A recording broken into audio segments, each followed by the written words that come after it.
লাইফে আপনি যদি সচ্ছলতা চান, ফাইন্যান্সিয়াল স্ট্যাবিলিটি চান, 5টি রুলস ফলো করে দেখতে পারেন। নাম্বার 1 হচ্ছে কখনো খুব দ্রুত লাইফস্টাইল চেঞ্জ করবেন না। নাম্বার 2, নিজেকে বড়লোক প্রমাণ করার জন্য, শো অফ করার জন্য কখনো দেউলিয়া হয়ে যাবেন না। নাম্বার 3 হচ্ছে খুব ইন্টারেস্টিং একটা পয়েন্ট, এটা হচ্ছে সঠিক মানুষকে বিবাহ করুন।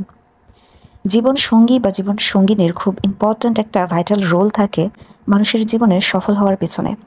4 নম্বর পয়েন্টটা হচ্ছে যে কখনোই একটা ইনকামের উপর নির্ভর করে বসে থাকবেন না। এটা একদম রিস্কি। আপনার মেইন ইনকাম সোর্সের সাথে অবশ্যই একটা সাইড বিজনেস বা একটা সাইড ইনকামের ব্যবস্থা আপনাকে রাখতে হবে। আর 5 নম্বর পয়েন্টটা হচ্ছে আপনার যে মাসিক খরচ সেটা যেন আপনার পে চ্যাকের থেকে বেশি না হয়। যত টাকা ইনকাম করছেন তত টাকার মধ্যেই আপনার মাসিক খরচটা মেনটেন করতে হবে। কোনোভাবেই আপনার মাসিক ফাইন্যান্সিয়াল যেই খরচটা সেটা যেন ইনকামের তুলনায় বেশি না হয়।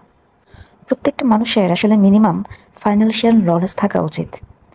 যে টাকাটা আমরা ইনকাম করছি সেটাকে আসলে কিভাবে, কোথায়, কখন খরচ করতে হবে, কোথায় ইনভেস্ট করতে হবে, কম বাজেটে কি করে ভালো বাজার সদাই করা যায়, এই প্ল্যানিংটা আমি মনে করি প্রত্যেকটা মানুষের জানা থাকা উচিত এবং জীবনে চর্চা করা উচিত।